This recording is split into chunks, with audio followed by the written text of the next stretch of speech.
Good evening, everybody. I just want to make a few brief comments about the attacks across Paris tonight. Once again, we've seen an outrageous attempt to terrorize innocent civilians. This is an attack not just on Paris, it's an attack not just on the people of France, but this is an attack on all of humanity and the universal values that we share. We stand prepared and ready to provide whatever assistance that the government and the people of France need to respond. France is our oldest ally. The French people have stood shoulder to shoulder with the United States time and again. And we want to be very clear that we stand together with them in the fight against terrorism and extremism. Paris itself represents the timeless values of human progress. Those who think that they can terrorize the people of France or the values that they stand for are wrong. The American people draw strength from the French people's commitment to life, liberty, pursuit of happiness.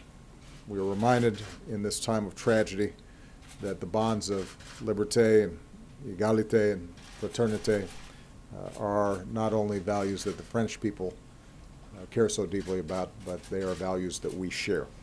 And those values are going to endure far beyond any act of terrorism or the hateful vision of those who perpetrated the crimes this evening. We're going to do whatever it takes to work with the French people and with nations around the world to bring these terrorists to justice and to go after any terrorist networks that go after our people. We don't yet know all the details of what has happened. We have been in contact with French officials to communicate our deepest condolences to the families of those who've been killed, to offer our prayers and thoughts to those who've been wounded. We have offered our full support to them. The situation is still unfolding. I've chosen not to call President Hollande at this time because my expectation is that he's very busy at the moment.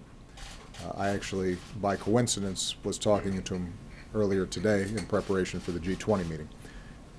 But I am confident that I'll be in direct communications with him in the next few days, and we'll be coordinating in any ways that they think are helpful in the investigation of what's happened. This is a heartbreaking situation, and obviously those of us here in the United States know what it's like. We've gone through these kinds of episodes ourselves. And whenever these kinds of attacks happened, we've always been able to count on the French people to stand with us. They have been an extraordinary counterterrorism partner, and we intend to be there with them in that same fashion. I'm sure that in the days ahead we'll learn more about exactly what happened, and my teams will make sure that we are in communication with the press to provide you accurate information. I don't want to speculate at this point in terms of who was responsible for this. It appears that there may still be live activity and dangers that are taking place as we speak. And so until we know from French officials that the situation is under control and we have more information about it, I don't want to speculate. Okay? Thank you very much.